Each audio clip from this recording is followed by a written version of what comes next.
Hello everyone, channel রক্তচাপে সকলকে স্বাগত। আজকের ভিডিওতে আমরা কথা বলবো আওয়ামী লীগ সরকার বা ফ্যাসিস্ট হাসিনার যে সরকার, তার পতনটা তো আমরা সবাই দেখেছি। এখন প্রশ্ন হলো, এই ইনসিডেন্টটা থেকে আমাদের শিক্ষণীয় ব্যাপার কি, বা এটা আসলে বাংলাদেশের পরবর্তী সরকারকে কি মেসেজ দেয়। সো চলেন মূল ভিডিও শুরু করা যাক। প্রথমত, কোটা আন্দোলনটা যখন শুরু হয় তখন কিন্তু হাসিনা সরকার চাইলেই নতুন একটা পরিপত্র জারি করতে পারত এবং এই আন্দোলনরত যে শিক্ষার্থী খুব সহজেই তাদের দাবিটা মেনে নিয়ে তাদেরকে সন্তুষ্ট করতে পারত। কিন্তু কেন আসলে ব্যাপারটা এমন হলো না, এর প্রথম কারণ হলো, একটু মনে করতে চেষ্টা করেন, এই কোটা আন্দোলনের আগে বাংলাদেশের ভেতর দিয়ে ইন্ডিয়ার যে রেল ট্রানজিট, এটাই ছিল টক অফ দ্য টাইম।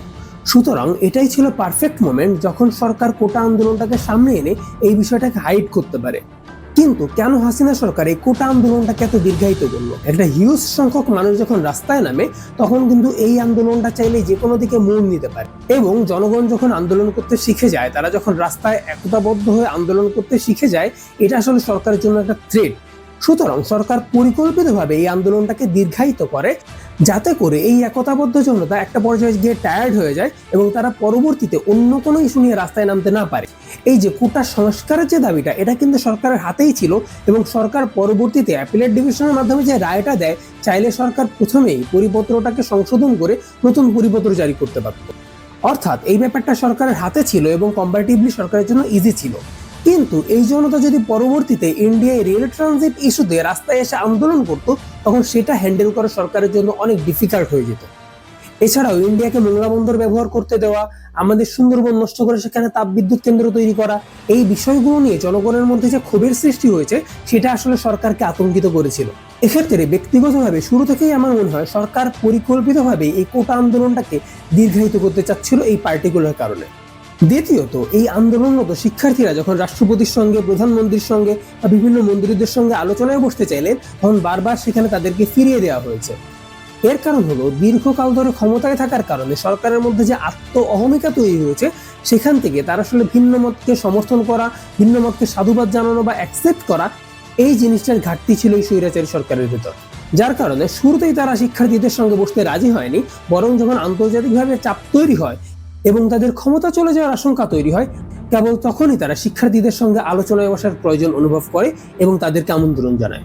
তৃতীয়ত, সরকার ভেবেছিল এত বছর ধরে তৈরি তার যে গুন্ডা বাহিনী, বিভিন্ন অস্ত্রসজ্জিত বাহিনী, এমনকি পুলিশও কারাপ্টেড, সেখানে আসলে আন্দোলনকারীদেরকে দমন করাটা সরকারের জন্য খুব একটা বিগ ডিল হবে না। আমরা তো দেখেছি সরকারের পক্ষ থেকে বলা হয়েছে এই আন্দোলন দমন করার জন্য ছাত্রলীগই যথেষ্ট। সুতরাং গুন্ডা, পান্ডা, হানাদার এবং পেটোয়া বাহিনীর উপরে ভর করে ক্ষমতায় টিকে থাকার যে টেন্ডেন্সি ছিল সাবেক এই ফ্যাসিস্ট সরকারের, সেটাই ছিল তাদের সব থেকে বড় ভুল। এবং লাস্টলি, এই সরকার যে দুইটা জিনিস বিক্রি করে এতদিন ক্ষমতায় ছিল, একটা হলো স্বাধীনতার চেতনা, আর একটা হলো উন্নয়ন। এই দুইটা জিনিস বিক্রি করে সরকার তখনও পর্যন্ত ক্ষমতায় টিকে থাকার স্বপ্ন দেখেছিল। আর এই কারণেই রাস্তায় শত শত শিক্ষার্থীর রক্তের দাগের উপর দিয়ে মারিয়ে মেট্রো রেলে গিয়ে কান্নাকাটি করার দুঃসাহস সাবেক প্রধানমন্ত্রী দেখিয়েছিলেন। অর্থাৎ এই ঘটনাটা থেকে নেক্সট কোন সরকারের জন্য মেসেজ হলো, প্রথমত, আপনি আপনার দেশের বিরুদ্ধে গিয়ে জনবিচ্ছিন্ন হয়ে অন্য কোনো রাষ্ট্রকে যদি ফ্যাসিলিটেট করতে চান, সেটা আপনার জন্য একটা সময় গিয়ে ব্যাকফায়ার করবেই। দ্বিতীয়ত, ভিন্ন মতকে আপনার সবসময় রেসপেক্ট জানাতে জানতে হবে। তৃতীয়ত, কোনো গুন্ডা, পান্ডা বা পেটোয়া বাহিনীর উপর ভর করে যদি আপনি ক্ষমতায় থাকতে চান, তাহলে এটা একটা সময় গিয়ে আপনাকে একটি ভয়ঙ্কর পরিবেশের মুখোমুখি করাবে। এবং সবশেষে, আপনি যদি গণতান্ত্রিক উপায়ে টিকে না থাকেন এবং দেশে আইনের শাসন প্রতিষ্ঠা না করতে পারেন, বা মানুষের বাক স্বাধীনতা এনশিওর করতে না পারেন, মানুষের মৌলিক যে অধিকারগুলো, সেগুলোর যদি ভায়োলেশন হতে থাকে আপনার শাসন আমলে, তাহলে এর পরিণতিটা কি হবে তার এক্সাম্পল তো আমাদের হাসিনা দেখিয়ে দিয়ে গিয়েছে। আজকের ভিডিও পর্যন্তই, দেখা হচ্ছে নেক্সট ভিডিওতে। সে পর্যন্ত ভালো থাকবেন। খোদা হাফেজ।